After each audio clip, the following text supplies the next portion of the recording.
Hi students, welcome to Jayadev academy. మనం expect చేసినట్టుగా staff selection నుంచి ఒక మెగా నోటిఫికేషన్ అయితే రిలీజ్ అవడం జరిగిందండి. ఈ పాటికే ఈ సమాచారము మీకు అంది ఉంటుంది. కొత్త వారికి కూడా ఈ సమాచారం పూర్తిగా అందించాలనే ఉద్దేశంతో ఈ యొక్క వీడియో చేయడం జరుగుతుందండి. ముఖ్యంగా నేను ఈ వీడియోలో డిస్కస్ చేసే అంశాలు ఏంటంటే మీకు చాలా ఉపయోగపడేటటువంటి అంశాలు అన్నమాట. స్కిప్ చేయకుండా చూస్తే మీకు చాలా ఉపయోగపడుతుంది. అయితే చూడండి, ఇక్కడ మనం రెండు అంశాలు ఈ వీడియోలో డిస్కస్ చేస్తాం. ఈ నోటిఫికేషన్ సంబంధించినటువంటి ఫుల్ డీటెయిల్స్ అయితే ఇందులో డిస్కస్ చేస్తాము. అలాగే మన తెలుగు రాష్ట్రాల్లో ఉన్నటువంటి విద్యార్థులు ఈ నోటిఫికేషన్స్ కి అంటే స్టాఫ్ సెలక్షన్ కమిషన్స్ కి ఎక్కువ మంది అప్లై చేసి సీరియస్ గా అయితే ప్రిపేర్ అవ్వరు. ఎందుకు ప్రిపేర్ అవ్వరు? తక్కువ పోస్టులు ఉన్నటువంటి ఉద్యోగాలకైతే లక్షల మంది ప్రిపేర్ అవుతారు, అక్కడ ఉద్యోగాలు లేదనే బాధపడతారు. కానీ స్టాఫ్ సెలక్షన్ లో ప్రతి సంవత్సరము ఒక క్యాలెండర్ ఇయర్ లో కంప్లీట్ చేసేటటువంటి ఉద్యోగాలు ప్రతి సంవత్సరము నోటిఫికేషన్ పడుతుంది. అలాగే మంచి pay scales, central government pay scales ఉన్నటువంటి ఉద్యోగాలు పర్మనెంట్ గా సెంట్రల్ స్కేల్స్ అన్నమాట. చాలా జీతం ఎక్కువ ఉంటుంది. అఫీషియల్ గా ఎక్సలెంట్ జాబ్స్ అన్నమాట. ఇలాంటి ఉద్యోగాలకి ఎందుకు ప్రిపేర్ అవుతే ఒకటి అవేర్నెస్ లేకపోవడం అని, మరియు ఈ స్టాఫ్ సెలక్షన్ లో పేపర్ అనేది కేవలం ఇంగ్లీషు మరియు హిందీలో ఇవ్వటం ఇది ఒక డ్రాబ్యాక్ అవటం, అలాగే మ్యాథ్స్ ఓరియంటెడ్ ఉండగా ఒక డ్రాబ్యాక్ అనేది చెప్పారండి. కాబట్టి మనం ఈ వీడియోలో వచ్చేసరికి ఫుల్ డీటెయిల్స్ తో పాటు మన తెలుగు రాష్ట్రాల్లో తెలంగాణ, ఆంధ్రప్రదేశ్ లో ఉండే విద్యార్థుల కోసం కొన్ని అమూల్యమైనటువంటి టిప్స్ అనేది మనం ఎక్కడ తప్పులు చేస్తున్నాము, ఎక్కడ మనం రెక్టిఫై చేసుకోవాలి, ఈ ఎగ్జామ్ కి ఎలా ప్రిపేర్ అవ్వాలి అనేది ఈ వీడియోలోనే రెండు భాగాలుగా మనం డిస్కస్ చేద్దాం. అంటే ముందస్తుగా చూసేసరికి స్కిప్ చేయకుండా చూడండి. ముందస్తుగా గనక మనం చూసినట్లయితే నోటిఫికేషన్ సంబంధించినటువంటి వివరాలు కొత్త వారు తెలుసుకుంటారని చెప్తున్నానండి. చూడండి, ఇక్కడ చూసినట్లయితే date for submission of online application అంటే నిన్న 17వ తారీఖు నుంచే ఈ యొక్క అడ్వర్టైజ్మెంట్ అనేది రావడం జరిగిందండి. తద్వారా నిన్నటి నుంచే ఆన్లైన్ లో అప్లికేషన్ చేసుకోవడానికి సైట్ లో అవకాశం అయితే ఏర్పడిందండి.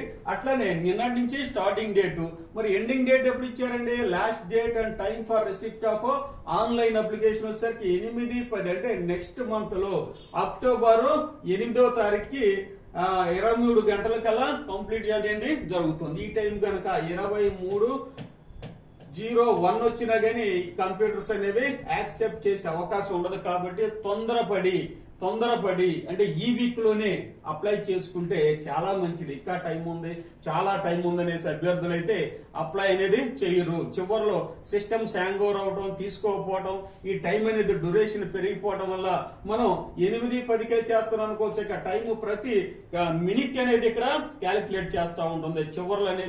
చివరి లాస్ట్ వీక్ అనేది హ్యాంగ్ ఓవర్ అవడానికి అవకాశం ఉంటుంది. ఎందుకంటే ఇది భారీ నోటిఫికేషన్, మెగా నోటిఫికేషన్ కాబట్టి 20,000 పోస్టులు అనేవి ఉన్నాయి. ఇక్కడ మీకు ఇంకా చెప్పాల్సినటువంటి అంశం ఏంటంటే అన్ని పోస్టులకు వచ్చేసరికి ఎనీ డిగ్రీ అనే క్వాలిఫికేషన్ అయితే ఇవ్వడం జరిగింది. ఎనీ డిగ్రీ ఇది వరకు వచ్చేసరికి మనకి బీటెక్ వాళ్ళకే ఫెచ్చింగ్ ఉండేటట్టుగా ఉండేది పేపర్స్. అయితే ఈ నోటిఫికేషన్ లో మీరు పరిశీలించినట్లయితే ఇక్కడ మ్యాథ్స్ ఓరియంటెడ్ ఉంది. మేము ప్రిపేర్ అవ్వాలండి స్టాఫ్ సెలక్షన్ కమిషన్ అనే చాలా మంది నాన్ మ్యాథ్స్ అభ్యర్థులు ఎవరైతే ఉన్నారో వారికి అవకాశం కల్పించినటువంటి నోటిఫికేషన్ గా చెప్పొచ్చు. ఎందుకంటే నాన్ మ్యాథ్స్ అభ్యర్థులకు కూడా ఈ మ్యాథ్స్ పేపర్ అనేది తగ్గించడం జరిగింది. అట్లానే మిగతా అంశాలకి ఇక్కడ ఇంపార్టెన్స్ అనేది ఇవ్వడం జరిగింది. తద్వారా అందరికి బ్యాలెన్స్డ్ పేపర్ అనేది ఇక్కడ ఇవ్వటానికి టైర్ 2 లో మార్పులు అనేది చేశారండి. ఫస్ట్ టైర్ 1 లో వచ్చేసరికి సేమ్ క్వాలిఫైయింగ్ నేచర్ అదే విధమైనటువంటి ర్యాంకింగ్ లో కలపరు అనమాట. టైర్ 2 లో వచ్చేసరికి మ్యాథ్స్ ఓరియంటెడ్ గా ఉండేది పేపర్, చాలా కష్టతరంగా ఉండేది. ఆ పేపర్ 2 అనేది ఈ నోటిఫికేషన్ నుంచి మార్చివేసి ఎనీ డిగ్రీ నాన్ మ్యాథ్స్ అభ్యర్థులు కూడా ఉపయోగం ఉండేటట్టుగా వాళ్ళు కూడా కాంపిటీట్ అయ్యే విధంగా రూపొందించినటువంటి నోటిఫికేషన్ ఈ యొక్క మెగా నోటిఫికేషన్ అని చెప్పొచ్చు అండి. మనం ఇక్కడ టైమింగ్ లో కనుక చూసుకున్నట్టయితే last date of generation of offline చలానా వచ్చేసరికి 8/10కే తీసుకోవాలండి. ఆఫ్లైన్ చలానా అనేది ఒక రోజు ముందుగానే కంప్లీట్ అవుతుంది. ఎవరైతే ఆన్లైన్ లో పేమెంట్ చేస్తారో వాళ్ళకైతే 9వ తారీఖు వరకు ఛాన్స్ అయితే ఇవ్వడం జరిగింది. లాస్ట్ డేట్ 9వ తారీఖు. నేను చెప్పినట్టు ముందుగానే చేసేసుకోండి. అట్లానే last date for payment through చలానా during working hours of bank వచ్చేసరికి 10/10 లాస్ట్ డేట్ అనేది ఇవ్వడం జరిగిందండి. అట్లానే dates of window for application form correction కి ఇచ్చారనమాట. కరెక్షన్ కి మనం ఏదైనా తప్పులు కొట్టాము అనుకోండి, నారాయణలో కొంతమంది కంప్యూటర్ ఆపరేటర్స్ వచ్చేసరికి చివరి ఏ కొట్టకపోవచ్చు. అలాంటివి మిస్టేక్స్ అనుకుంటే రేపు ఎగ్జామ్ అయిపోయిన తర్వాత మీ పేపర్స్ అంటే మీరు సర్టిఫికేట్ వెరిఫికేషన్ లో ఇక్కడ తప్పులు అనేవి సరి చేసుకోవడం కష్టంగా ఉంటుంది. కాబట్టి మీరు ముందే పేపర్ మీరు ఎప్పుడైతే ఇంటర్నెట్ సెంటర్ కు ఆన్లైన్ సెంటర్ కు వెళ్ళినప్పుడు మీరు దగ్గర ఉండి ప్రతి సెంటెన్స్ నేమ్ లో ప్రతి ఆల్ఫాబెట్ చెక్ చేసుకొని ఎంటర్ చేసుకున్నప్పుడు మాత్రమే మీకు కష్టం అనేది ఉండదు. ఎగ్జామ్ లో వచ్చేసరికి మీకు ఏ విధమైనటువంటి ఇబ్బంది లేకుండా ఎగ్జామ్ కంటిన్యూ చేస్తారు. ఆ తర్వాత సర్టిఫికేట్ వెరిఫికేషన్ అప్పుడే ఈ ఇబ్బందులు వస్తాయి. కాబట్టి ఇదిగోండి 10కి కరెక్షన్స్ అనేది ఇవ్వడం జరిగింది. అట్లనే dates of window application for correction including online payment కూడా ఇవ్వడానికి 12 to 13వ తారీఖు వరకు ఇవ్వడం అనేది జరిగింది. ఇవి ఇంపార్టెంట్ డేట్స్ అండి. ఇంపార్టెంట్ డేట్స్ ఈ పాటికే మీకు తెలుసుంటే కొత్త వారికి ఏమైనా ఐసోలేటెడ్ మారుమూల ప్రాంతంలో ఉన్న వారికి తెలియదు కాబట్టి వాళ్ళకు కూడా వెళ్ళడానికి అయితే ఉపయోగపడుతుంది. అలాగే ఇక్కడ మన ఎగ్జామ్ అనేది tier 1 tier 2 staff selection commission tier 1 ఉంటుంది.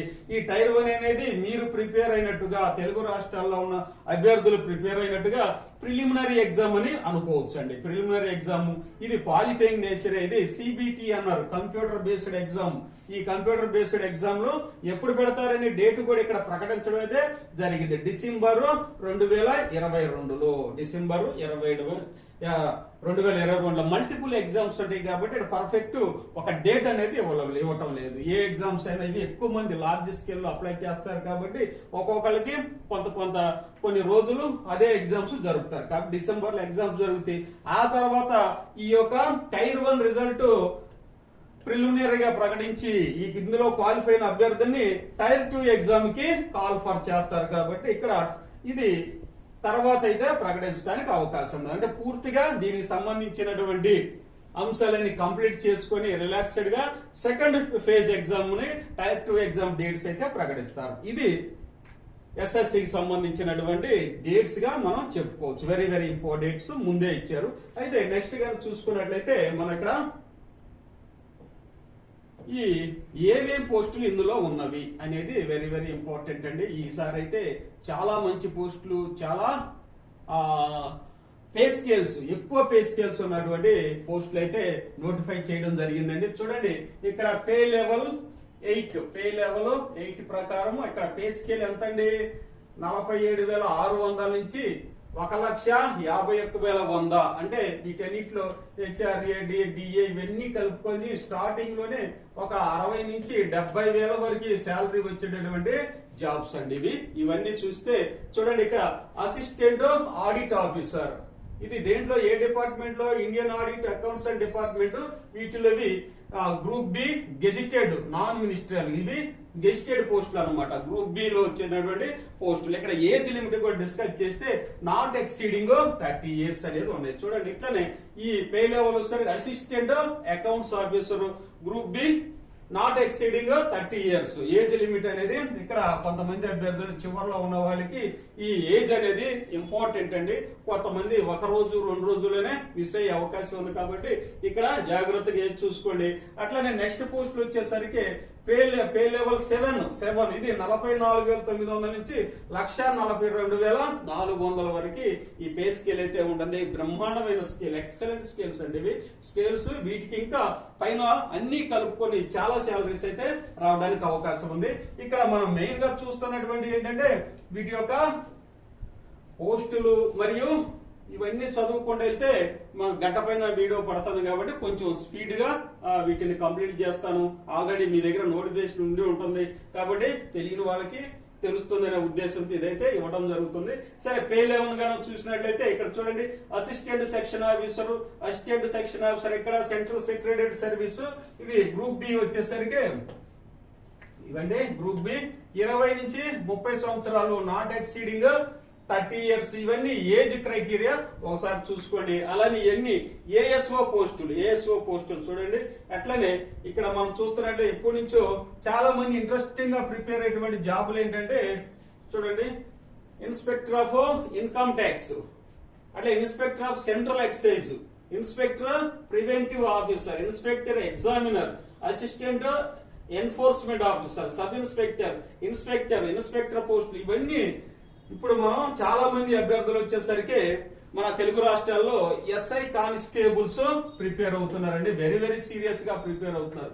ఎస్ఐ కానిస్టేబుల్స్ ప్రిలిమినరీ కూడా అయిపోయింది. వాళ్ళకి యూనిఫామ్ జాబుల్స్ అంటే ఈ జాబ్స్ అంటే చాలా ఇంట్రెస్ట్. కాబట్టి ఇక్కడ చూడండి, ఈ ఎగ్జామ్ కూడా ప్రిపేర్ అయితే సేమ్ ప్యాటర్న్ ఈ ఎగ్జామ్ కూడా ప్రిపేర్ అయినట్లయితే మీకు ఆటోమేటిక్ గా ఈ జాబ్ కూడా వచ్చేటట్టు అవకాశం ఉంది. కానీ ఎస్ఎస్సికి మన బోర్డ్ ఎగ్జామ్స్ కి, పోలీస్ డిపార్ట్మెంట్ బోర్డు ఎగ్జామ్ కి ఒకే రకమైన ప్రిపరేషన్ సరిపోయింది అంటే 70% సరిపోయింది. 30% వచ్చేసరికి ఇక్కడ వేరియేషన్ అనేది ఉంటుంది. 30% ఎలా వేరియేషన్ ఉంటుంది అంటే రెండు వచ్చేసరికి స్టాండర్డ్ బుక్స్ నుంచే ప్రిపేర్ అవుతారు. అయితే ఇక్కడ ఇంగ్లీషు తెలుగులో వచ్చేసరికి ఇక్కడ ఇంపార్టెన్స్ అనేది మారిపోతా ఉంటుంది. మన అభ్యర్థులు ఎక్కువ మంది తెలుగుని ప్రిఫర్ చేస్తారు, ఎగ్జామ్ పేపర్ కూడా తెలుగుని ప్రిఫర్ చేస్తారు. కాబట్టి ఇంగ్లీషు హిందీలో ప్రొఫిషియన్సీ అనేది మనకి చాలా తక్కువ ఉంటుంది. ఇంగ్లీష్ లో కనుక చూసినట్లయితే ప్రతి వర్డ్ అనేది ప్రతి సబ్జెక్ట్ కి ఒక వర్డింగ్, ఒక టెర్మినాలజీ అనేది ఉంటుంది. ఆ టెర్మినాలజీ ప్రకారం ఇక్కడ మీరు గుర్తుపట్టగలిగితే మీకు ఆటోమేటిక్ గా జాబ్ అనేది 30% లో రావడానికి అవకాశం ఉంటుంది. అదే బయాలజికల్ సైన్స్ లో చూసినట్టయితే ఇన్హెరిటెన్స్ అంటే ఏంటంటే అర్థము అంటే తెలుగులో అనువంశికత అని చదువుతారు మీరు. అనువంశికత అని చదువుతారు. ఈ తెలుగు మాట ఇక్కడ చూడండి, ఈ ఎగ్జామ్ లోకి వస్తే ఇన్హెరిటెన్స్ అనేది వస్తుంది. ఇక్కడ మీరు తెలుగు ఇంగ్లీష్ చదువుకోవడం వల్ల ఈ వర్డ్ని మీరు రికగ్నైజ్ అయితే రీకాల్ చేయగలుగుతారు. మీరు కేవలం తెలుగు మీడియం మీద చదివి ఉంటే మాత్రం ఇక్కడ ఇంగ్లీషు హిందీలో ఇబ్బంది పడతారు. అందువల్ల నేను గత వీడియోలో కూడా మీకు చెప్పున్నానండి, ఏదైనా ఇంగ్లీషు తెలుగులో చదువుకోవడం వల్ల ప్రతి సబ్జెక్ట్ కి ఒక టెర్మినాలజీ అనేది ఉంటుంది అని చెప్పాడు. ఆ టెర్మినాలజీ చదువుకుంటే ఇక్కడ మీరు అనుకున్న యూనిఫామ్ పోస్టులన్నీ రెడీగా ఉన్నాయి మీకోసం. ఇవన్నీ రెడీగా ఉన్నాయి. మీరు సబ్ ఇన్స్పెక్టర్, మీరు ఇంకా పోలీస్ డిపార్ట్మెంట్ లో ఇంకా అత్యున్నతం భావించండి సిబిఐ కావచ్చు, లేకపోతే ఇంకా సెంట్రల్ బ్యూరో ఆఫ్ నార్కోటిక్స్, అట్లాగే ఎన్ఐ, ఇవన్నీ సెంట్రల్ గవర్నమెంట్ కి సంబంధించినటువంటి అనేక రకాలైనటువంటి యూనిఫామ్ పోస్టులు అయితే మీకోసం రెడీగా ఉన్నాయండి. అట్లానే చూడండి, లెవెల్ 6 అనమాట 35,400 నుంచి 1,12,000 వరకు ఉంటుంది. ఇవన్నీ అసిస్టెంట్, డివిజనల్ అకౌంటెంట్, అట్లానే సబ్ ఇన్స్పెక్టర్, ఇదిగోండి నేషనల్ ఇన్వెస్టిగేషన్ ఏజెన్సీ ఎన్ఐఏ, అట్లానే sub inspector narcotics control bureau, junior statistical officer అంటే ఇక్కడ కంపల్సరీగా స్టాటిస్టిక్స్ అనేది ఒక సబ్జెక్ట్ గా చదివి ఉండాలి. ఎక్కడైనా మనకి ఈ గ్రూప్స్ ఎగ్జామ్స్ లోనైనా స్టాటిస్టిక్స్ గానీ, లేకపోతే ఇంటర్మీడియట్ గానీ, డిగ్రీలో గానీ మ్యాథ్స్ సబ్జెక్టు ఒక సబ్జెక్ట్ గా చదివి ఉండాలనేసి అంటారు. ఎందుకంటే ఇక్కడ మ్యాథ్స్ అనేది వెరీ వెరీ ఇంపార్టెంట్, వాళ్ళకి అవసరం ప్రతినిత్యం. కాబట్టి ఇక్కడైతే ఒక చిన్న షరత్ అయితే పెడతాం అయితే జరిగింది అనమాట. కాబట్టి స్టాటిస్టికల్ ఆఫీసర్ లేకపోతే ఏదన్నా అకౌంటెంట్ సెక్షన్, అట్లాగే ఆడిట్ సెక్షన్ లో కనుక వస్తే కంపల్సరీగా మ్యాథ్స్, ఎకనామిక్స్, కామర్స్ అనేది కంపల్సరీ గ్రాడ్యుయేషన్ లెవెల్లో గానీ ఇంటర్మీడియట్ లో కానీ ఒక సబ్జెక్ట్ చదివి ఉండాలనేసి అంటారు. దాని గురించి ప్రత్యేకంగా మన వీటిలో చదవాల్సిన పని ఏం లేదు. ఇదిగోండి ఆడిటర్స్ కూడా ఇవ్వడం అనేది జరిగిందండి. చూడండి, ఇదిగోండి ఆడిటర్స్ ఇక్కడ పే లెవెల్ 5 అనమాట. 29,200 నుంచి 92,300 ఆడిటర్స్. ఆఫీస్ అండర్ క్యాబ్ మరియు ఆఫీస్ అండర్ సిజిడిఏ, మరి ఎట్లనే auditors, other ministry departments, accountants ఇవన్నీ వచ్చేసరికి ఈ సెంట్రల్ గవర్నమెంట్ డిపార్ట్మెంట్స్ లో పోస్టులు అనమాట. అట్లానే ఇక్కడ ఏజ్ రెస్ట్రిక్షన్స్ అని కూడా, ఏజ్ కూడా కరెక్ట్ గా అనేది ఇచ్చారు. 18 నుంచి 27 సంవత్సరాలు, 18 నుంచి 27 సంవత్సరాలు. ఇవి జాగ్రత్తగా చూడండి. అట్లా పే లెవెల్ 4 ఇవి కూడా చూడండి. ఇక్కడ postal assistants, sorting assistants, senior secretariat assistant, అక్కడ యూడీసీలు అనమాట. Senior administration, tax assistant, tax assistant, sub inspector, central bureau of narcotics, ministry of finance అది యూడిసిలు అనమాట. ఇవన్నీ వచ్చేసరికి పే లెవెల్ 4 25,500 నుంచి 81,100 వరకు ఉంటాయి.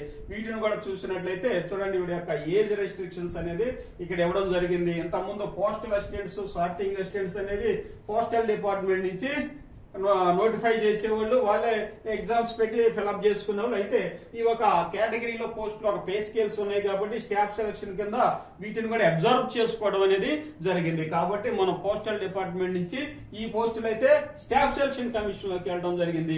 ఇలా వెళ్ళటం వల్ల అందరికి ఉపయోగకరంగా కూడా ఉంటుందని చెప్పొచ్చు. అట్లానే చూడండి ఇవన్నీ ఇప్పటి వరకు మనం పే స్కేల్స్ పే లెవెల్ 8 నుంచి పే లెవెల్ 4 వరకు చూసామండి. ఇవన్నీ చాలా ఎక్సలెంట్ పోస్టులు అండి, చాలా ఎక్సలెంట్. స్టాఫ్ సెలక్షన్ కమిషన్ లో గనక మీరు జాబ్ గనక మీరు సెలెక్ట్ అయితే ప్రతిసారి ప్రమోషన్స్ అనేవి రెగ్యులర్ గా వచ్చేటటువంటి డిపార్ట్మెంట్స్ అండి. సెంట్రల్ గవర్నమెంట్ ప్రమోషన్స్ ఉంటాయి, హైయెస్ట్ శాలరీ ఉంటాయి, హైయెస్ట్ హానర్ కూడా ఉంటుంది. యూపీఎస్సీ తర్వాత అత్యంత స్టాండర్డ్ గా జరిగేటువంటి ఎగ్జామ్ ఏదంటే స్టాఫ్ సెలక్షన్ కమిషన్ లోనే జరుగుతాయి. సెంట్రల్ గ్రేడ్ సంబంధించినటువంటి ఈ సెంట్రల్ పోస్టులని ఇందులోనే రిక్రూట్ అవుతాయి. కాబట్టి ఇది మెగా నోటిఫికేషన్ గా మనం చెప్పుకోవచ్చు అండి. అట్లానే దీనికి సంబంధించిన వివరాలు అనేవి చూడండి. ఇక్కడ వీటికి సంబంధించినటువంటి మేజర్ అంశాలు మనం చదువుకుంటూ వెళ్ళిపోదామండి. ఇక్కడ మొత్తం చదివితే గనక ఈ వీడియో 2-3 అవర్స్ అనేది పడింది. వ్యాకెన్సీస్ అది మనం అనుకున్నట్టు చూడండి, దేర్ ఆర్ అప్రాక్సిమేట్లీ 20,000 వ్యాకెన్సీస్ అనేవి ఉంటాయి. 20,000 వ్యాకెన్సీ అనేవి ఉంటాయి. However, 5 vacancy will be determined in due to course. Update vacancies along with post wise category wise vacancy will be made available on the website.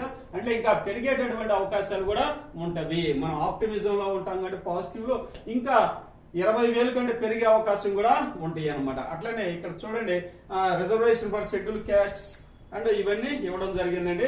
వేరెవరు applicable అంటే ఇక్కడ మనం ఈ చదువుకున్నాయన్ని కనుక చూసినట్లయితే ఇవన్నీ ఓబీసీ, ఎస్సీ, ఎస్టీకి ఏవైతే మినహాయింపులు ఎగ్జామ్షన్స్ ఉంటాయో వీటికి కూడా స్టాఫ్ సెలక్షన్ కమిషన్ కూడా ఉంటాయి అనేసి ప్రత్యేకంగా మనం ఏమి చెప్పాల్సిన పని లేదండి. కాబట్టి ఇందులో వచ్చేసరికి ఇవన్నీ వాటికి సంబంధించిన రూల్సే.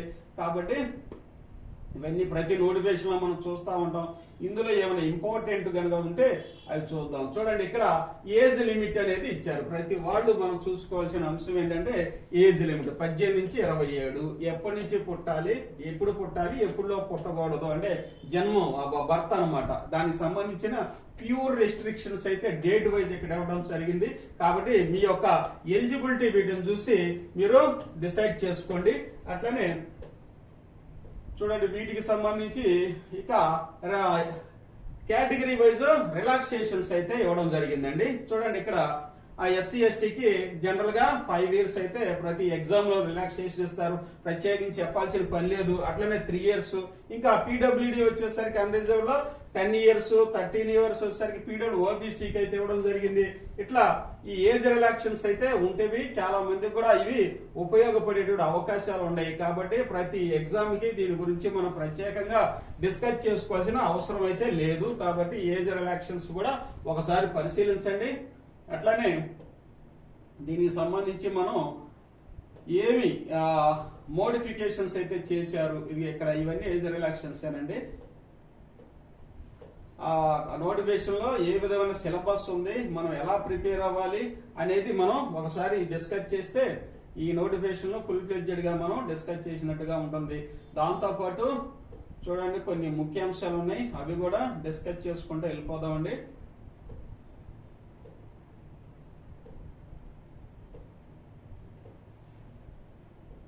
ఇక్కడ ఎసెన్షియల్ క్వాలిఫికేషన్స్ అనేది ఇవ్వడం జరిగింది. కాబట్టి ఇక్కడ చూడండి ఎసెన్షియల్ క్వాలిఫికేషన్ అనేది వెరీ వెరీ ఇంపార్టెంట్. ఏమి ఇచ్చారు? బ్యాచులర్ డిగ్రీ, ఏదైనా బ్యాచులర్ డిగ్రీస్. బ్యాచులర్ డిగ్రీ అంటే బీటెక్ అంటే మీకు తెలియదని కాదు, బిఏ, బిఎస్సి, బీకాము ఇలా బ్యాచులర్ డిగ్రీ ఉన్న ప్రతి వాళ్ళు అర్హులే. మరి డిజైరబుల్ క్వాలిఫికేషన్స్ అనేవి ఇవ్వడం జరిగింది.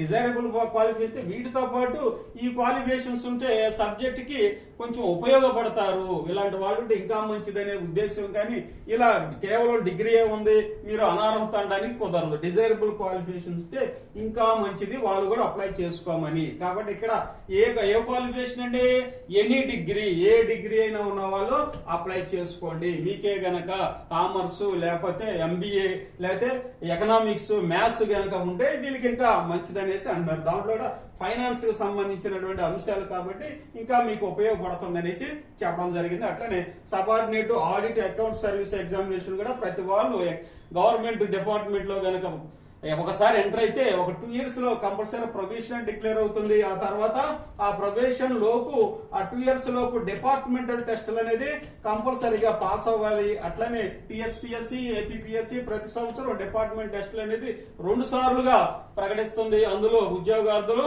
అప్లై అయ్యి అంటే ఉద్యోగం చేసేటటువంటి వ్యక్తులు అప్లై చేసుకొని క్వాలిఫై అవుతా ఉంటారు. ఆ యొక్క డిపార్ట్మెంట్ సంబంధించిన టెస్టులు కంపల్సరీగా క్వాలిఫై అవ్వాల్సింది అవసరం. ఇదిగో నేను చెప్పినట్లు ఇక్కడ చూడండి, జూనియర్ స్టాటిస్టికల్ ఆఫీసర్ అంటే ఏంటి, కంపల్సరీగా వీళ్ళ పని అంతా లెక్కలతోనే ఉంటుంది అనమాట. కాబట్టి మ్యాథ్స్ తోనే ఉంటుంది. కాబట్టి ఇక్కడ ఒక మాట అయితే వాడటం జరిగింది. Bachelor degree any subject from recognized university or institute with at least 60 marks in mathematics at 12th standard. అంటే ఇంటర్మీడియట్ లో ఒక 60% మార్క్స్ అనేవి పొంది ఉండాలి అంటున్నాడు. ఎనీ డిగ్రీ ఉండొచ్చు, అయితే ఇంటర్మీడియట్ లో మ్యాథ్స్ ఎంపీసీ చదివిన వాళ్ళు కావాలి. వీళ్ళకి ఎంపీసీ ఒక సబ్జెక్ట్, ఇలా ఎంబీసీ కానీ మ్యాథ్స్ ఉన్నది ఎవరైనా అప్లై చేసుకోవచ్చు అంటున్నారు. ఇక్కడ bachelor degree any subject statistics, compulsory statistics ఉంటే ఇంకా మంచిది. జూనియర్ స్టాటిస్టికల్ ఆఫీసర్ వీళ్ళు చేసే పని ఈ మ్యాథ్స్ తో సంబంధించింది కాబట్టి ఈ రిక్వైర్డ్ క్వాలిఫికేషన్స్ అయితే ఉండాలి అనేసి అడుగుతున్నారండి. అట్లనే ఆల్ అదర్ పోస్టులు మిగతా వాటికి వచ్చేసరికి bachelor degree from a recognized university or equivalent అనేసి అనడం జరిగిందండి. కాబట్టి అన్నిటికీ ఇక్కడ మనం బ్యాచిలర్ డిగ్రీ ప్రిస్క్రైబ్డ్ క్వాలిఫికేషన్ అనేది చెప్పొచ్చు అండి. ఇక్కడ వీటికి సంబంధించి స్పెషలైజేషన్ గా ఎవరన్నా ఒకళ్ళు అలా ఉంటే ఇవి కూడా చదువుకొని మీ ఎలిజిబిలిటీని టెస్ట్ చేసుకోవచ్చు అండి. అట్లానే హౌ టు అప్లై అంటే ఇక్కడ చూడండి, హెచ్టి ఇది వెబ్సైట్ అనమాట. ఈ వెబ్సైట్ లోకి వెళ్ళి మనం ఏ రీజన్ చెందుతామంటే మన ఎస్ఎస్సి మనం వచ్చేసరికి సదరన్ అనమాట. మన సదరన్ రీజియన్ ఆంధ్రప్రదేశ్, తెలంగాణ, పుదుచ్చేరి, తమిళనాడు ఇవన్నీ వచ్చేసరికి సదరన్ రీజియన్ కి Madras based government staff selection కి మనం చెంది ఉంటాం కాబట్టి అందులో అప్లై చేసుకోవచ్చు. ఆన్లైన్ అప్లికేషన్ మీరు ఇప్పటికే చాలా ఎగ్జామ్స్ కి ఆన్లైన్ లో అప్లై చేసుకున్నారు కాబట్టి మీకు ఇంపార్టెంట్ గా చెప్పాల్సిన అంశాలు ఏం లేదు. కానీ ముఖ్యమైన అంశం ఏంటంటే మీరు ఎవరైతే ఈ అప్లికేషన్ ఫిల్అప్ చేస్తున్నారో ఎవరు చెప్పినదే క్యాండిడేట్ దగ్గరగా ఉండి మీ యొక్క డీటెయిల్స్ చక్కగా ఎంటర్ చేసుకోండి. ఎంటర్ చేసుకోకపోతే దానివల్ల తీవ్ర నష్టాన్ని మీరు అనుభవించాల్సి ఉంటుంది. అది ఎవరు చెప్పినా అదే చెప్తారు. ఎందుకంటే తప్పులు గనక వెళ్ళినయా ఆటోమేటిక్ గా సర్టిఫికేట్ వెరిఫికేషన్ అప్పుడు దొరికిపోతారు. చాలా కష్టపడి అప్లికేషన్ ఫీజు జనరల్ గా రిజర్వ్డ్ కేటగిరీస్ వచ్చేసరికి ఈ 100 రూపీస్ అనేది ఉండదు ప్రతి ఎగ్జామ్ లోను తెలిసిందే. అట్లనే women candidates and candidate belong to SC ST and ST pensions bench mark PW వీళ్ళందరికీ ఫీజు ఎగ్జామ్షన్ అనేది ఇవ్వడం జరిగిందని చెప్తున్నారు. ఇందులో గనక మీరు గనక ఉన్నట్టయితే ఇది కూడా ఒకసారి చెక్ చేసుకోండి. జనరల్ గా ఇదివరకు మీరు ఎలా అప్లై చేసుకున్నారో అట్లానే ఫీజు ఎగ్జామ్షన్ కూడా అలానే ఉంటుంది. ఇంకా ప్రత్యేకంగా ఇందులో చెప్పాల్సిన పని ఏమీ ఉండదు. కాకపోతే నోటిఫికేషన్ ఇవ్వాలి కాబట్టి ఇక్కడ ఇంత లెంతీ నోటిఫికేషన్ అనేది ఇవ్వడం జరిగింది. ఇదిగోండి సెంట్రల్ కోర్స్ కానీ మనం ఇందా చెప్పుకున్నట్టు మంది సదరన్ రీజియన్ వెస్టర్న్ కి వచ్చింది. సదరన్ రీజియన్ ఇదిగోండి, సదరన్ రీజియన్ చివరిలో ఉంటుంది ఎప్పుడు. ఇదిగో సదరన్ రీజియన్ లో ఏమేమి రీజనల్ చూడండి, ఏమేమి ఉంటాయో చూడండి. ఆంధ్రప్రదేశ్, పుదుచ్చేరి, తమిళనాడు, తెలంగాణ ఈ 4 స్టేట్లకు సంబంధించిన వాళ్ళు ఇక్కడికి అప్లై చేసుకోవాలి. మద్రాసులో ఉన్నటువంటి ఎస్ఎస్సికి అప్లై చేసుకో. అలానే మీకు ఎక్కడైతే నియరెస్ట్ ప్లేస్ ఉందో ఆ నియరెస్ట్ ప్లేస్ కూడా ఇక్కడ చూసుకొని మీరు అప్లికేషన్ ఎంటర్ చేసుకోండి. అట్లానే ఇది చూడండి, ఈ కోడ్లు అయితే ఉండే చూడు, తిరుపతి, లేకపోతే విజయనగరము, లేకపోతే కర్నూలు, చీరాల, ఇదిగో పుదుచ్చేరి, చెన్నై, అట్లానే హైదరాబాదు, ఇదిగో ఇవన్నీ కోడ్లు. ఈ కోడ్లు కంపల్సరీగా వేయాలి. ఈ కోడ్లు అయితే మర్చిపోవద్దు. ఆ యొక్క నేమ్ తో పాటు ఆ కోడ్ కూడా ముందే రాసుకుని ఉండటం వల్ల మీరు ఆన్లైన్ లో అప్లై చేసుకునేటప్పుడు చాలా ఉపయోగంగా ఉంటుంది. ఆ scheme of examination very very important. అదే మనం డిస్కస్ చేయాల్సిన అంశం. జనరల్ గా చూస్తే ఈ స్టాఫ్ సెలక్షన్ కమిషన్ లో టైర్ 1, టైర్ 2 అనేటివి ఉంటవి. కాబట్టి ఎక్కువగా ఇంతకు ముందు స్టాఫ్ సెలక్షన్ కమిషన్ లో కానీ చూసినట్లయితే మ్యాథ్స్ ఓరియంటెడ్ గా ఉండటం వల్ల నాన్ మ్యాథ్స్ అభ్యర్థులు వచ్చేసరికి ఇవి అప్లై చేయటం అనేది చాలా వరకు తగ్గిపోయింది. ఎందుకంటే ఎట్లాగట్లా కష్టపడి టైర్ 1 లో గనక, టైర్ 1 అంటే ప్రిలిమినరీ అన్నిటికీ ఈక్వల్ మార్క్స్ ఉంటాయి కాబట్టి 25 ఉంటాయి కాబట్టి ఎట్లాగట్లా కష్టపడి ప్రిలిమినరీ పాస్ అయినా టైర్ 2 లో విపరీతమైనటువంటి మ్యాథ్స్, ఒక పేపర్ మొత్తం మ్యాథ్స్, అర్థమెటిక్ రీజనింగ్ ఉండటం వల్ల మ్యాథ్స్ అభ్యర్థులు కూడా ఇక్కడ చాలా కష్టపడేటటువంటి సందర్భం ఏర్పడింది. కాబట్టి అన్ని సంవత్సరాలు కష్టపడి ఈ యొక్క స్టాఫ్ సెలక్షన్ ఉద్యోగం కనుక రాకపోతే మళ్ళీ నిరుద్యోగులుగానే మిగిలిపోతానే ఉద్దేశంతో తెలుగు రాష్ట్రాలకు సంబంధించినటువంటి ఆంధ్రప్రదేశ్, తెలంగాణ విద్యార్థులు ఈ టైర్ 2 వల్ల స్టాఫ్ సెలక్షన్ ఎగ్జామ్ కి దూరం అయ్యారనేసి చాలా మంది నాకు చెప్తున్నటువంటి అంశము నేను ప్రత్యక్షంగా చూశాను. అయితే దీనే సంస్కరణ అనేది, రీఫార్మ్స్ అనేది స్టాఫ్ సెలక్షన్ కమిషన్ ఇక్కడ చేసిందండి. రీఫార్మ్స్ చేసి ఇక్కడ ఇమీడియట్ గా ఏం చేసింది, నాన్ మ్యాథ్స్ అభ్యర్థులకు కూడా ఉపయోగపడే విధంగా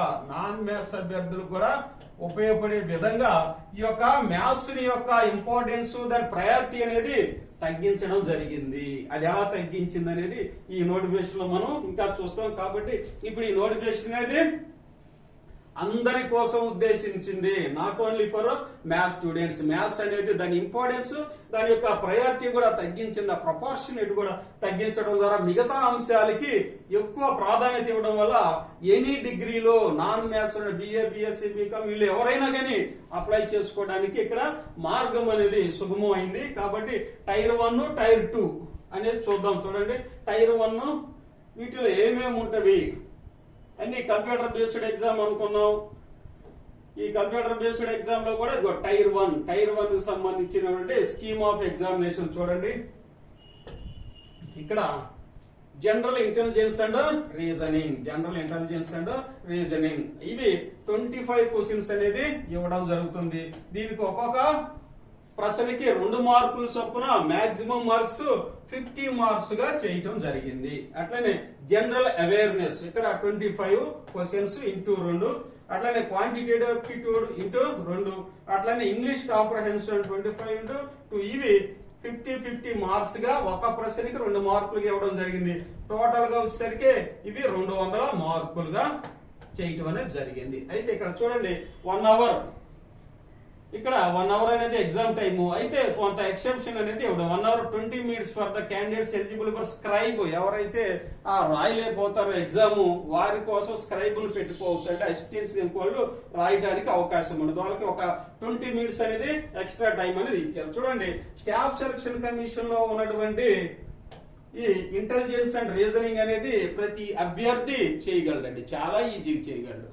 ఎందుకంటే ఇవి స్టాండర్డ్ గా ఆ మనిషిని యొక్క లేదా విద్యార్థి యొక్క మానసిక స్థితిని పరీక్షించే విధంగా ఉండేటటువంటి బిట్స్ అయితే ఇవ్వడం జరిగింది. స్టాండర్డ్ బిట్స్ అనేది ఇవ్వడం. అదే బ్యాంకింగ్ కనుక చూసినట్లయితే బ్యాంకింగ్ చాలా డిఫికల్ట్ గా, కష్టంగా అయితే ఇవ్వడం జరిగిందండి. బ్యాంకింగ్ లో ఇది స్టాఫ్ సెలక్షన్ కమిషన్ అయితే ప్రతి అభ్యర్థి చేయగలడు.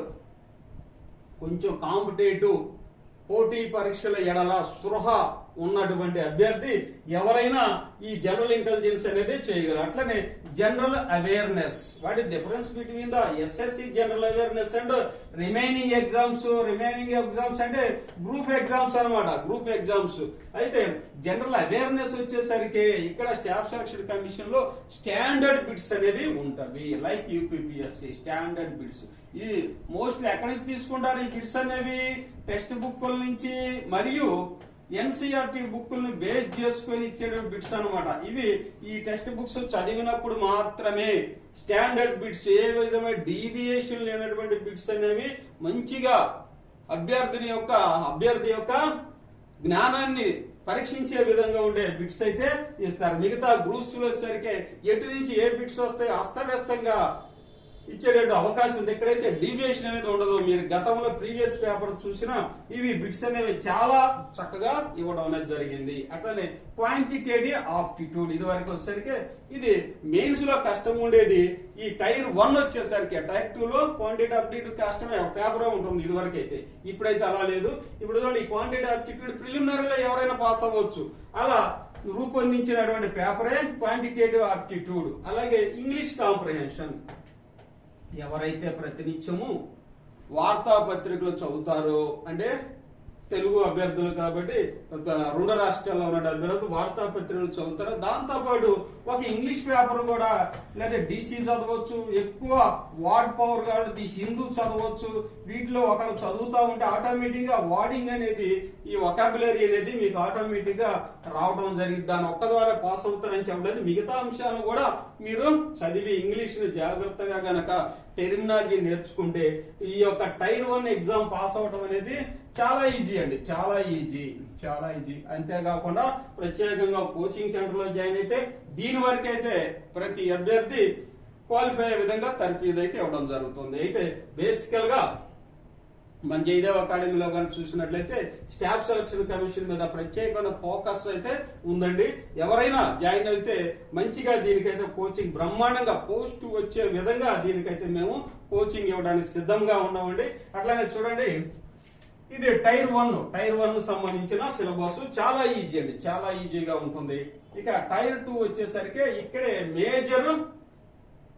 మేజర్ గా రిఫార్మ్స్, ఎస్ఎస్సి వారు మేజర్ రిఫార్మ్స్ చేసింది ఏంటంటే ఈ టైర్ 2 లో రిఫార్మ్ చేశారు. మ్యాథ్స్ యొక్క ఇంపార్టెన్స్ ను తగ్గించి మిగతా అంశాలకి సముచితమైనటువంటి స్థానాన్ని అయితే ఇవ్వడం జరిగిందండి. చూడండి, ఇక్కడ ఇక మాడ్యూల్స్ గా విభజించడం అనేది జరిగిందండి. ఇక్కడ చూడండి, ఇది పేపర్ 1 సంబంధించిన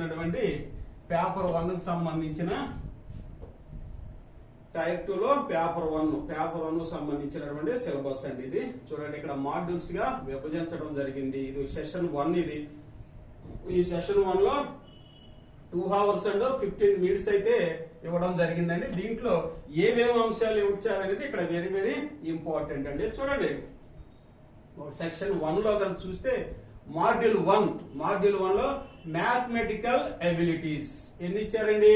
30 మార్కులకే ఇచ్చారు, 30 ప్రశ్నలే ఇచ్చారు, 30 క్వశ్చన్స్ ఇవ్వడం జరిగింది.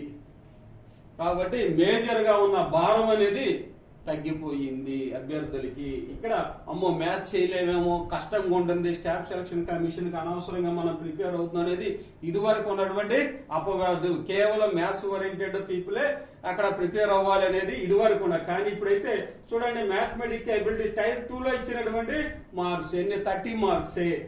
దాంతో పాటు రీజనింగ్ అండ్ జనరల్ ఇంటెలిజెన్స్ ఇది చాలా ఈజీగా అయితే ఉండే అంశం. కొంచెం కష్టపడితే దీంట్లో ఎక్కువ మార్కులు తెచ్చుకునే అవకాశం ఉంది.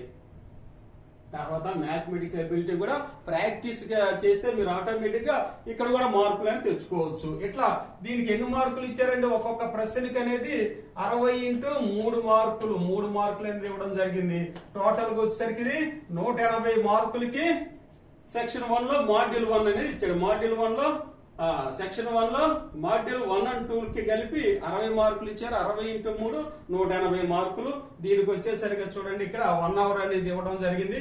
ఇక సెక్షన్ 2 చూడండి, సెక్షన్ 2 లో కూడా వచ్చేసరికి ఇక్కడ 2 మాడ్యూల్స్ అనేది ఇచ్చారు. ఇదిగోండి, ఇంగ్లీష్ లాంగ్వేజ్ అండ్ కాంప్రహెన్షన్. ఇక్కడ చూడండి, ఇంగ్లీష్ కి కొంచెం ఎక్కువ ప్రయారిటీ అనేది ఇవ్వడం జరిగింది. 45 మార్కులకైతే ఇవ్వడం, 45 క్వశ్చన్స్ ఇవ్వడం జరిగింది. అట్లానే ఇక్కడ జనరల్ అవేర్నెస్ మాడ్యూల్ 2 లో జనరల్ అవేర్నెస్ ఇవ్వడం జరిగింది. ఇక్కడ 25 క్వశ్చన్స్ అయితే ఇవ్వడం జరిగింది. మొత్తం కలిపితే 70 మార్కులు. 70 into 3 వేస్తే 210. అంటే ఇక్కడ చూడండి ఏ విధమైన ఇంపార్టెన్స్ ఉందండి. ఇక్కడ ఇంపార్టెన్స్ అనేది ఎక్కువ దేనికి ఇచ్చారు? ఇక్కడ ఇంగ్లీష్ కి ఎక్కువ ఉంది.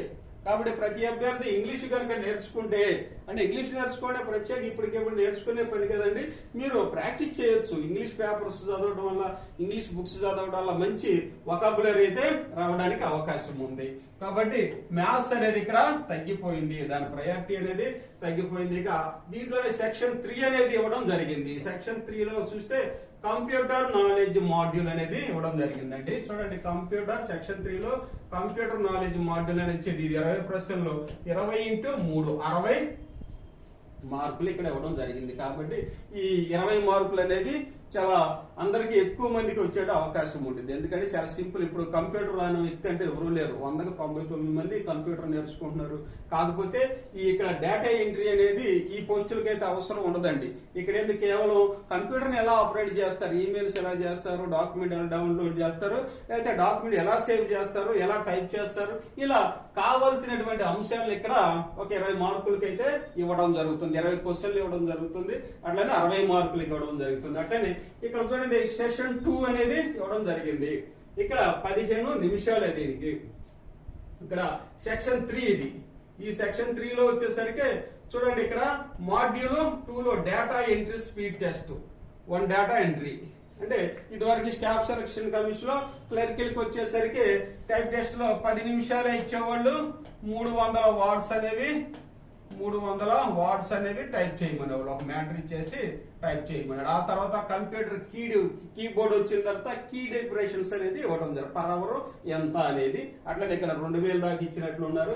చూడండి, ఇక ఇది టైర్ 2 లో ఉన్నటువంటి మేజర్ గా మనం డిస్కస్ చేసుకుంటున్నటువంటి అంశాలండి. ఆ తర్వాత పేపర్ 2 టైర్ 2 లో పేపర్ 2 కి వెళ్తున్నాం. ఇది కూడా స్పెషలైజేషన్ అనేది ఉందండి. స్టాటిస్టిక్స్. ఈ స్టాటిస్టిక్స్ వచ్చేసరికి చూడండి, ఈ స్టాటిస్టిక్స్ లో 100 ప్రశ్నలు ఉంటాయి. ఈ 100 ప్రశ్నలకి 2 మార్కులు కేటాయించారు. 200 మార్కులు టోటల్ గా అవుతాయండి. అట్లనే పేపర్ 3 వచ్చేసరికి general studies, finance and economics మీద ప్రశ్నలు అయితే ఇవ్వడం జరుగుతుంది. ఇక్కడ కూడా 100x2 200 మార్కులు. దీనికి కూడా వచ్చేసరికి ఇక్కడ 2 hours ఇవ్వడం జరిగింది. అట్లానే 2 hours and 40 minutes for the can scribe ఎవరైతే ఉన్నారో వాళ్ళకి 40 నిమిషాలు అనేది ఎక్కువ ఇవ్వడం జరిగింది. కాబట్టి ఇది చూసినట్లయితే ఎగ్జామినేషన్ ప్యాటర్న్. ఇక్కడ మనం చెప్పొచ్చింది ఏంటంటే, మ్యాథ్స్ అనేది ఏ విధమైనటువంటి ప్రయారిటీ లేదు. కాబట్టి అందరూ ఇన్క్లూడింగ్ బయలాజికల్ సైన్స్ చదివిన వాళ్ళు కూడా ఇందులో వాళ్ళు కూడా ఇప్పుడు మ్యాథ్స్ బ్రహ్మాండంగా చేస్తున్నారు. బయలాజికల్ చదివిన వాళ్ళు కూడా ఇందులో ప్రిపేర్ అయ్యి ఉద్యోగాన్ని అయితే పొందొచ్చు. ఒక 6 నెలల్లో ప్రిపేర్ అయితే ప్రిలిమినరీ అవుతుంది, మెయిన్స్ కూడా రెడీ అవుతారు. కాబట్టి రాసేస్తే ఆ తర్వాత ఉద్యోగం అయితే వాళ్ళే కాల్ లెటర్ పిలుస్తానికి అవకాశం ఉంది. ఇక్కడ చూడండి, వీటన్నిటికి సంబంధించినటువంటి ఈ ఇన్స్ట్రక్షన్స్ అయితే ఇవ్వడం జరిగిందండి. ఇవన్నీ మనం ఎక్స్ప్లెయిన్ చేసుకుంటూ వెళ్తా ఉంటే చాలా లేట్ పట్టింది. ఇవన్నీ మీరు చూసుకోండి, వాటి రెస్ట్రిక్షన్స్, వాటికి సంబంధించిన విధానము ఇవన్నీ ఇచ్చారండి. జనరల్ అవేర్నెస్, డేటా ఎంట్రీ, ఇది వాటికి సంబంధించిన సిలబస్ పేపర్ 1 లో ఇక్కడ ఇవ్వడం జరిగింది. It will be mandatory for the candidates to qualify all the sections of paper 1. Paper 1 లో వచ్చేసరికి ఒక కట్ ఆఫ్ మార్క్ అనేది పెడతారు. ఒక దాంట్లో 25కి 20 పెట్టి, రెండో దాంట్లో 25కి 1-2 వస్తే కుదరదండి. ఇక్కడ కట్ ఆఫ్ 30%, 20% అని ప్రతి పేపర్ లోనూ మనం క్వాలిఫై అవ్వాల్సి ఉంటుంది అనేసి ఇక్కడ దీని యొక్క సారాంశం అండి. చూస్తే module 2 section data entries speed test ఇచ్చారండి. ఇక్కడ ఈ స్పీడ్ టెస్ట్ ని చెక్ చేస్తారు. అట్లనే ఇవన్నీ వీటికి సంబంధించిన సిలబస్ చూడండి, ఇండికేటివ్ సిలబస్. ఇదిగోండి, వీటి సింపుల్ సిలబస్ అనేది ఇవ్వడం జరిగింది. ఈ సిలబస్ కూడా జనరల్ ఇంటెలిజెన్స్ అండ్ రీజనింగ్ ఈ మీరు చక్కగా పెట్టగలిగినవి సిరీస్లు కావచ్చు. స్టాఫ్ సెలక్షన్ కమిషన్ లో ఉన్నటువంటి ఈ సిలబస్లు అనేవి చాలా ఈజీగా ఉంటాయి. రీజనింగ్ అనేది చాలా ఈజీగా ఉంటుందండి. ఒక సామాన్య కాంపిటేటివ్ ప్రిపేర్ అభ్యర్థి పెట్టగలడు. అట్లనే జనరల్ అవేర్నెస్ ఇచ్చాడు. 25కి 25 మార్కులు టైర్ 1 లో పెట్టేయచ్చు, 25కి 25 పెట్టేయచ్చు. ఎందుకంటే మీరు అంతకంటే ఎక్కువ ప్రిపేర్ అయి ఉన్నారు. అయితే ఇక్కడ ఉన్న చిన్న అంశం ఏంటంటే, మీరు ఇట్లా ఆన్సర్ చేస్తారనేసి వీళ్ళు ఏం చేస్తారంటే టెక్నికల్ టెర్మినాలజీ ఉపయోగిస్తూ ఇస్తారు మిమ్మల్ని బోల్తా కొట్టించే విధంగా. అది ఇక్కడ వీళ్ళు చేసేటటువంటి చిన్న విధానం అనమాట. చూడండి ఇక్కడ మన చుట్టూ జరుగుతున్నటువంటి అంశాల మీద ఎలిమెంటరీ నాలెడ్జ్ అంటాడు. Elementary knowledge regarding to science and technology అంటే ప్రతిరోజు మనం నిత్యం పరిశీలించే అంశాలు, అట్లానే మనకు సంబంధించినటువంటి హిస్టరీ, కల్చర్, లేకపోతే జాగ్రఫీ. ఇదిగోండి ఇక్కడ ఇవ్వడం జరిగింది pertaining history, culture and geography, economic scene and general policy and science and scientific research. చూడండి ఇవి చాలా సింపుల్ గా ఉన్నటువంటి అంశాలు అన్నమాట. కాకపోతే నేను ఇక్కడ ఒకటే చెప్పా, టెర్మినాలజీ అనేది నేర్చుకోకపోతే ఇక్కడ ప్రతి ప్రశ్న మీకు కష్టంగానే ఉంటుంది. కాబట్టి మీ సబ్జెక్ట్ తెలిసింది, ఆ సబ్జెక్ట్ టెర్మినాలజీ ఖచ్చితంగా తెలుసుకోండి. ఇవన్నీ మనకి కోర్ సబ్జెక్ట్స్ అని చెప్పాను గతంలో, అన్ని ఎగ్జామ్ లో కోర్ సబ్జెక్ట్స్ అని చెప్పుకున్నా. ఈ కోర్ సబ్జెక్ట్స్ మీద పట్టు అనేది ఉంటే ఈ ఏరియా అనేది ఈజీగా మీరు మార్క్స్ గెయిన్ చేసుకోవచ్చు అండి. ఇక ఆ తర్వాత చూసినట్లయితే క్వాంటిటేటివ్ అప్టిట్యూడ్, ఇది కొంచెం కష్టం అంటే ప్రాక్టీస్ చేస్తా ఉంటే నేర్చుకోవచ్చు. క్వాంటిటేటివ్ అప్టిట్యూడ్ చక్కగా ఇవి కూడా సింపుల్ గా ఇచ్చాడండి, చాలా సింపుల్ గా ఉంటాయి. మిగతా బ్యాంకింగ్ ఎగ్జామ్ లో కష్టంగా ఉంటాయో కానీ ఇప్పుడు ఈ ప్యాటర్న్ అయితే సింపుల్ గా ఇవ్వడం జరిగింది. అట్లానే ఇంగ్లీష్ కాంప్రహెన్షన్, అట్లానే మనం ఇంగ్లీష్ కాంప్రహెన్షన్ అంటే ఇంగ్లీష్ గురించి మనం కావాల్సినటువంటి సబ్జెక్ట్ ని నేర్చుకుంటే మంచిదండి. ఇంగ్లీష్ మీద ఎప్పుడు పట్టు అనేది అవసరమే. ప్రతి కాంపిటేటర్ కి జీవోలని ఇంగ్లీష్ లోనే, హిందీలోనే వస్తాయి. సదరన్ పీపుల్ ఎక్కువగా హిందీ మీద ప్రొఫిషియన్సీ ఉండదు కాబట్టి మనం ఇంగ్లీష్ లోనే వెళ్తాం. కాబట్టి ఇంగ్లీష్ ని నేర్చుకుంటే ఇక మీకు ఉద్యోగంలో కూడా ఉపయోగపడింది. ఇక సిలబస్ చూడండి, ఇవన్నీ సిలబస్ డీటెయిల్డ్ గా ఇవ్వడం జరిగింది. ఇవన్నీ మీ దగ్గరే ఉంటవి, ఇవన్నీ మీరు చూసుకుంటూ ప్రిపేర్ అవ్వండి. ఇందులో ముఖ్యాంశాలు ఏమైనా ఉంటే మనం డిస్కస్ చేద్దాం. అట్లనే స్టాటిస్టిక్స్ సంబంధించిన కూడా ఇవ్వడం జరిగిందండి. ఇక్కడ ఆ సిలబస్ కూడా ఇచ్చారు.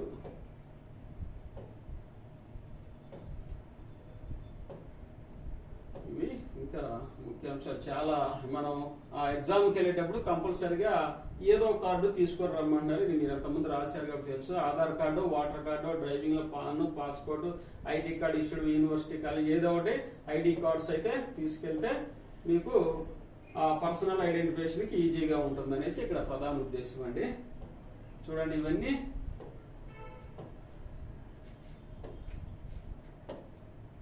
ఇక్కడ ఫిజికల్ టెస్ట్ అనేది వెరీ వెరీ ఇంపార్టెంట్ అండి. ఫిజికల్ టెస్ట్ ఇక్కడ ఇవ్వడం జరిగిందండి. చూడండి physical test and medical standards కావాలనేసి అడుగుతున్నాడండి. ఎందుకు అంటే ఇవన్నీ యూనిఫామ్ పోస్టులు కాబట్టి ఫిజికల్ టెస్ట్ ఇవ్వండి. ఇన్స్పెక్టర్స్, అన్ని ఇన్స్పెక్టర్స్ కంపల్సరిగా certain height, weight, medical standards అనేవి కావాలనేసి అడుగుతున్నాడు. ఇది కూడా మన ఎస్ఐ కానిస్టేబుల్స్ కి ప్రిపేర్ అయ్యే అభ్యర్థులు అయితే ఈజీగా ఇదైతే క్వాలిఫై అవుతారు. కాబట్టి మీరు నేర్చుకోవాల్సిందల్లా ఖచ్చితంగా ఇంగ్లీషే. సబ్జెక్ట్ కూడా ఇంగ్లీష్ లో టెర్మినాలజీ నేర్చుకుంటే బాగుంటుంది అనేసి నా సలహా అనమాట.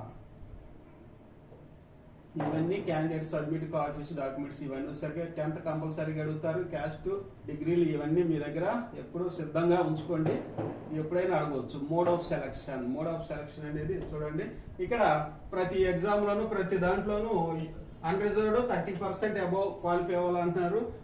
OBC, EWS 25, all other categories and SC ST మిగతా పిహెచ్ క్యాండిడేట్స్ 20% ఉండాలనేసి అంటారండి. వీటికి సంబంధించిన ఇదిగోండి ఇవి కూడా ఇక టైర్ 2కి వచ్చేసరికి 20, 25, 30 ఇవి కూడా ఇచ్చారు. అయితే మినిమం మార్క్స్ ప్రతి కేటగిరీలోను అంటే ప్రతి ఎగ్జామ్ లోను అంటే ప్రతి సెషన్ లోను ప్రతి పేపర్ లోను మినిమం మార్క్స్ గా క్వాలిఫై అవ్వాలి. ఈ మార్క్స్ వస్తేనే ఉద్యోగం రావు, మనకి హైయెస్ట్ ర్యాంక్ అనేది వస్తేనే ఉద్యోగం. మినిమం అయితే ఈ స్టాండర్డ్ లో క్వాలిఫై అవ్వాలని చెప్తారండి. మరి తక్కువ మార్కులు నేను పలానా కేటగిరీ నాకు ఉద్యోగం రావాలంటే కుదరదు. ప్రతి దాంట్లోనూ ఈ మాత్రం స్కోర్ చేస్తేనే ఈ పోస్ట్ అనేది ఇస్తాము, లేకపోతే బ్యాక్లాగ్ లో పడేస్తాం అనేది వాళ్ళ ఉద్దేశం అక్కడ. ఇదండి ఇవన్నీ టై కేసెస్ అంటే మార్కులు కనుక ఒకే మార్కులు వస్తే ఇవన్నీ చూస్తే ఇంకా చాలా ఇన్స్ట్రక్షన్స్ అయితే ఇవ్వడం జరిగిందండి. మీరు ఖాళీగా ఉన్నప్పుడు ఇవన్నీ చదువుకోండి. వీడియో అనేది ఎక్కువ లెంత్ అవుతుంది. అట్లానే ఇంకేమన్నా ఇంపార్టెంట్ ఏమన్నా అంశాలు ఉన్నాయో ఒకసారి పరిశీలించి మనం ఇది చూద్దామండి. అయితే ఇప్పుడు చూడండి, ఇప్పుడు వరకు మనం స్టాఫ్ సెలక్షన్ కమిషన్ లో 20,000 పోస్టులు అనేది ఎస్ఎస్సిలో 20,000 పోస్టులు అనేవి వస్తాయనేసి అనుకున్నామండి. ఆ 20,000 పోస్టులు ప్రిపేర్ అవుతాం మనం ఇప్పుడు. 20,000 పోస్టులు అనేది రావడానికి అవకాశం ఉంది. ఎస్ఎస్సిలో 20,000 పోస్టులు అయితే ఇప్పటి వరకు అడ్వర్టైజ్ చేస్తామంటారు. ఇవి రానున్న కాలంలో ఇంకా పెరిగేటటువంటి అవకాశం ఉంది. అయితే ఇప్పటి వరకు ఏంటంటే మనం నోటిఫికేషన్ లో వాటి యొక్క ఇంపార్టెంట్ ఆస్పెక్ట్స్ అనేవి డిస్కస్ చేసాం. అయితే మన తెలుగు రాష్ట్రాల్లో ఇప్పుడు నేను మీకు వెరీ వెరీ ఇంపార్టెంట్ చెప్తున్నానంటే, మన తెలుగు రాష్ట్రాల్లో ఉన్నటువంటి అభ్యర్థులు దేనికి ఏ కారణం చేత ఈ ఎగ్జామ్ కి ఎస్ఎస్సికి ప్రిపేర్ కారు అనేది కొన్ని అంశాలు గనక చూసినట్లయితే వాటిని ఎలా రెక్టిఫై చేసుకుంటే మనం ఈ ఉద్యోగం పొందేది బ్రహ్మాండమైన ఎక్సలెంట్ జాబ్ అండి. ఇవి గనక పొందగలుగుతాం అనేది ఇక్కడ మీకోసం తయారు చేసి పెట్టామండి. మనకి మెయిన్ గా ఎందుకు ప్రిపేర్ కావండి తెలుగు రాష్ట్రంలో ఉండే అభ్యర్థులు ఎక్కువ మంది వచ్చేసరికి లాంగ్వేజ్ ప్రాబ్లం అనేది ఉంటాం. లాంగ్వేజ్ ప్రాబ్లం అంటే మనం దేంట్లో ఎక్కువ ఎగ్జామ్స్ రాస్తున్నాం అంటే తెలుగులో రాస్తున్నాం. చాలా మంది అభ్యర్థులకు వచ్చేసరికి ఈ తెలుగే ఉన్నటువంటి ఎగ్జామ్స్ ప్రిపేర్ అవుతున్నారు. బీటెక్ వాళ్ళు అయితే ఇంగ్లీష్ మీడియం, కొంత హిందీ కూడా ఉంటుంది, వాళ్ళైతే ప్రిపేర్ అవుతున్నారు. ఎక్కువ భాగం తెలుగు మీడియం చదివిన అభ్యర్థులు స్టాఫ్ సెలక్షన్ కమిషన్ కి అప్లై చేయట్లేదు. కానీ వీరు కూడా ఇంగ్లీష్ గాని నేర్చుకున్నట్టయితే హిందీ గాని ఇంగ్లీష్ గాని నేర్చుకునే పేపర్ ఏ మీడియంలో ఇస్తున్నారు, ఇంగ్లీష్ ఆరో హిందీలో ఇస్తున్నారు. ఏదో ఒక లాంగ్వేజ్ లో మీరు పట్టు సాధిస్తే ఈ ఎగ్జామ్ చాలా ఈజీగా ఉంటుంది మీకు. అందువల్ల చాలా మంది అభ్యర్థులు స్టాఫ్ సెలక్షన్ కమిషన్ కి ప్రిపేర్ అవ్వట్లేదు. కాబట్టి ఇంగ్లీష్ నేర్చుకుంటే చాలా ఈజీగా ఉంటుంది, సబ్జెక్ట్ కూడా చాలా ఈజీగా ఉంటుంది. ఇదొక కారణం అని తెలిసింది. అట్లనే ఇదివరకు కనుక చూసినట్లయితే మ్యాథ్స్ ఓరియంటెడ్ గా ఉంటుంది. మ్యాథ్స్ ఓరియంటెడ్ గా స్టాఫ్ సెలక్షన్ కమిషన్ మ్యాథ్స్ వచ్చిన వాళ్ళే ఇందులో అప్లై చేసుకోవాలనేటట్టుగా ఉంది. అయితే ఈ మ్యాథ్స్ ఓరియంటెడ్ అనేది ఇప్పుడు లేదు. ఇప్పుడు అన్ని జనరల్ పేపర్ గా చేశారు. కేవలం జనరల్ పేపర్. ఏ డిగ్రీ చదివిన అభ్యర్థి అయినా అప్లై చేసుకోవచ్చు అని మీకు నోటిఫికేషన్ లోనే చెప్పడం జరిగింది. అట్లనే ఇది వచ్చేసరికి ఇంగ్లీష్ లో ఎక్కువ మార్కులు అనేవి కూడా ఒక కాన్సెప్ట్ అయితే ఉంది. అట్లనే వీళ్ళు సబ్జెక్ట్ టెర్మినాలజీ నేర్చుకోకపోవడం, సబ్జెక్టు టెర్మినాలజీ నేర్చుకోకపోవడం ఇంకొక విఘాతం అనడం, ఇంకొక ఆటంకం ఉండ. ప్రతి సబ్జెక్ట్ కి ఒక టెర్మినాలజీ అనేది ఉంటుంది. ఆ టెర్మినాలజీ నేర్చుకోకపోవడం వల్ల స్టాఫ్ సెలక్షన్ కమిషన్ లో ఈ యొక్క ఇబ్బంది అయితే ఫీల్ అవుతున్నారు. సరదాగా చూసినట్లయితే ప్రీవియస్ పేపర్ లో నేను పరిశీలించిన సబ్జెక్ట్ టెర్మినాలజీ అని ఎందుకు అంటున్నానంటే, అక్కడ ఒక ప్రశ్న అయితే ఇవ్వడం జరిగిందండి స్టాఫ్ సెలక్షన్ కమిషన్ పేపర్ లోనే నేను చూసాను. దాంట్లో ట్రోపోస్పియర్ అని ఉందండి. ట్రోపోస్పియర్ ఇది భూమి వాతావరణంలో అన్ని ఫస్ట్ పొరనే ట్రోపోస్పియర్, స్ట్రాటోస్పియర్, ఐనోస్పియర్ అంటాం. ఇక్కడ అడిగిన బిట్ ఏంటంటే ట్రోపోస్పియర్ లో ట్రోపో స్టాండ్స్ ఫర్ అన్నాడు. ట్రోపో స్టాండ్స్ ఫర్ అంటే ఏంటి? ఇక్కడ ట్రోపో ఆవరణం అని చదువుతాం. ట్రోపో లేకపోతే స్ట్రాటో ఆవరణం, మీసో ఆవరణం, లేకపోతే ఐనో ఆవరణం, లేకపోతే ధర్మో ఆవరణం అని చదువుకుంటూ వెళ్ళిపోవాలి. స్ట్రాటో ఆవరణం. కానీ ఇక్కడ ట్రోపో అంటే దీనికి ఒక అర్థం ఉంది, ఎన్సెట్ బుక్స్ లో ఉన్నాయి. ట్రోపో అంటే ఇక్కడ చేంజ్ అని అర్థం. చేంజ్ అంటే ట్రోపో ఆవరణం ఎప్పుడు వాతావరణం చేంజ్ గా ఉంటాయి కాబట్టి, డైనమిక్ గా ఉండదు కాబట్టి ట్రోపో ఆవరణం అరే ట్రోపోస్పియర్ అన్నాడు. అది ఎస్ఎస్సి లో చక్కగా అడిగాడు ఈ బిట్టు. ట్రోపో స్టాండ్స్ ఫర్ అన్నాడు. డైనమిక్, చేంజ్ ఇలాంటివి వస్తాయి అన్నమాట.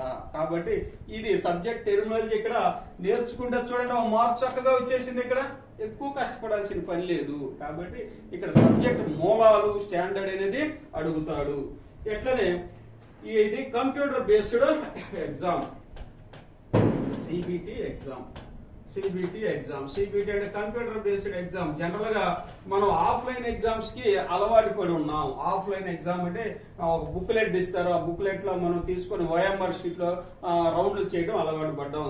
ఖచ్చితంగా బాగా చదివిన అభ్యర్థి ఓఎంఆర్ షీట్ లో 100కి 80 మార్కులు తెచ్చుకుంటే సిబిటి ఎగ్జామ్ లో కన్ఫ్యూజ్ లో కరెక్ట్ గా 74, 75 తెచ్చుకుంటే 4-5 మార్కులు పోతాయి కన్ఫ్యూజ్ లో. ఎక్కువ కన్ఫ్యూజ్ పడతా ఉంటారు. అందుకని సిబిటి ఎగ్జామ్ అయింది అనేసి అనుకున్నారు. ఇప్పుడు ఎగ్జామ్స్ మొత్తం సిబిటి లోనే పెడుతున్నారు. గ్రూప్స్ ఎగ్జామ్ తప్ప ప్రిలిమినరీస్ వచ్చేసరికి OMR షీట్ వాడుతున్నారు. ఆ తర్వాత మెయిన్స్ వచ్చేసరికి ఈ CBTకే వెళ్తున్నారు. కాబట్టి ఇది ఒకటి మెయిన్ కారణంగా చెప్పొచ్చు. అట్లనే మనం అన్ని ఎగ్జామ్స్ తో పాటు ఆల్ ఎగ్జామ్స్ తో పాటు ఇది కూడా ప్రిపేర్ అవుతాం. దీనికి ఒక పర్టికులర్ టైం అనేది అన్ని ఎగ్జామ్స్ తో పాటు ప్రిపేర్ అవుతాం. కానీ అన్ని ఎగ్జామ్స్ SSC ఎగ్జామ్స్ ప్రిపరేషన్ ఒకటే కాదు, దీనికి ఒక ప్రత్యేక సమయాన్ని కేటాయించి చదవాలి. ఇందాకే మీకు చెప్పినట్టు కంపల్సరీగా NCERT బుక్స్ చదవాల్సి ఉంటుంది. అందులో ఉన్న సబ్జెక్టు టెర్మినాలజీ మొత్తం నేర్చుకున్నట్టు దాన్ని బేస్ చేసుకుని ఈ ప్రశ్నలు అనేది ఇవ్వడం. CBSE గానీ లేకపోతే NCERT బుక్స్ ఇవన్నీ ఒకే మూలకి ఒకే కేటగిరీకి వస్తాయి. కాబట్టి సెంట్రల్ టెక్స్ట్ బుక్స్ ఏది చదివినా గానీ మనకి ఇందులో నుంచి అన్ని బిట్స్ మనకి రావడానికి అవకాశం. ఎక్కడ డీవియేషన్ ఫ్లక్చువేషన్స్ ఎక్కడ అది ఇది తెచ్చైతే ఈ స్టాఫ్ సెలక్షన్ కమిషన్ లో ఇవ్వడం జరగదు అనమాట. అంతేకాకుండా అవేర్నెస్ లేకపోవటం కూడా ఒక అంశం. అవేర్నెస్ లేకపోవటం ఇక్కడ అభ్యర్థులకి ఎన్సీఆర్ APPSC SI కానిస్టేబుల్ చూసుకుంటారు కానీ సెంట్రల్ ఎగ్జామ్స్ వైపు ఎవరు చూడరు, ప్రిపేర్ కూడా కారు, ఆ టాపిక్ కూడా రాదు. SSC కొంతమంది అప్లై చేసి ఎగ్జామ్ రాసేసి ఊరుకుంటారు. టౌన్ లో తప్పితే గ్రామీణ ప్రాంతాల్లో SSC గురించి మాట్లాడే అభ్యర్థి ఈవెన్ PG చేసిన దాని జోలికి వెళ్ళినటువంటి అభ్యర్థులు చాలా మంది ఉన్నారు. అవేర్నెస్ లేకపోవడం మెయిన్ దీనికి. అట్లనే కోచింగ్ సెంటర్ లో కూడా ఒక టౌన్స్ లో తప్పితే మిగతా సందర్భ సెమీ టౌన్స్ లో దీనికి సంబంధించిన కోచింగ్ ఇచ్చేటువంటి ఇన్స్టిట్యూట్లు కూడా లేకపోవడం అదొక పెద్ద డ్రాబ్యాక్ గా చెప్పవచ్చు. అట్లనే ఇది లాంగెస్ట్ ఎగ్జామ్స్ అనేసి అపోపడేవాడు, అంటే ఎక్కువ కాలం ప్రిపేర్ అవ్వాలి. ఈ ఎగ్జామ్ కూడా 2 టైర్ సిస్టమ్ ఉంటుంది కాబట్టి లాంగెస్ట్ డ్యూరేషన్ ఎగ్జామ్స్ అని ప్రిపేర్ అవడం ఎందుకు అనేసి ఆగిపోయేవాళ్ళు. ప్రిలిమినరీ మెయిన్స్ లాగా టైర్ 1 టైర్ 2 మళ్ళీ అది ఎప్పుడుకో రావడం, మళ్ళీ సర్టిఫికేట్ 2-3 ఇయర్స్ పడుతుంది. ఎందుకు దీని సంగతి మనకి అనవసరం అని చాలా మంది ఈ ఎగ్జామ్ మీద మక్కువ అయితే లేకపోవడం జరిగింది. అయితే ఇవన్నీ రెక్టిఫై చేసుకుంటూ ఇప్పుడు రావడం అనేది జరిగింది. ఇంకోటి ఏంటంటే ఇంగ్లీష్ లో ఎక్కువ మార్కులు ఉన్నవి ప్రస్తుతం. ఇంగ్లీష్ కూడా చదవాల్సిన అవసరం ఉంది. కాబట్టి ఒక తెలుగు మీడియం మీద డిపెండ్ అవ్వద్దు. ఇంగ్లీష్ కూడా చదవడం ద్వారా ఎక్కువ మార్క్స్ అనేవి పొందడానికి అవకాశం అయితే ఉంది. కాబట్టి ఇవన్నీ మనం చేస్తున్నటువంటి డ్రాబ్యాక్స్. కాబట్టి స్టాఫ్ సెలక్షన్ కమిషన్ కి ప్రిపేర్ అయితే మంచి ఉద్యోగాలు చూడండి. ఫస్ట్ లెవెల్ 8 లో ఉన్నటువంటి స్కేల్స్ బ్రహ్మాండమైన స్కేల్స్ అనమాట. అవి ఎన్ని డిగ్రీతో వచ్చే ఉద్యోగాలు. కాబట్టి చక్కగా ప్రిపేర్ అయ్యి మన జయదేవ్ అకాడమీలో కూడా స్టాఫ్ సెలక్షన్ కి సంబంధించిన మంచి కోచింగ్ ఇవ్వడానికి మేము సిద్ధంగా ఉన్నాం. మీరు ప్రిపేర్ అయిన వాళ్ళు ఆఫ్లైన్ ఆన్లైన్ రెండింటిలోనూ ప్రిపేర్ అవ్వచ్చు. అట్లానే జయదేవ్ అకాడమీ యాప్ని డౌన్లోడ్ చేసుకోవడం ద్వారా మరిన్ని అప్డేట్స్ అయితే మీరు చూడొచ్చు. ఇప్పటి వరకు మన యొక్క వీడియోని వీక్షించినందుకు మీకు ధన్యవాదాలు తెలియజేస్తాను. అట్లనే సబ్స్క్రైబ్ చేసుకోండి. ఇంకా ఎవరైనా కొత్త వాళ్ళు సబ్స్క్రైబ్ చేసుకోండి. అలానే బెల్ బటన్ క్లిక్ చేస్తే నోటిఫికేషన్స్ వస్తాయి. మరియు లైక్ చేయడం మర్చిపోవద్దండి. Thank you.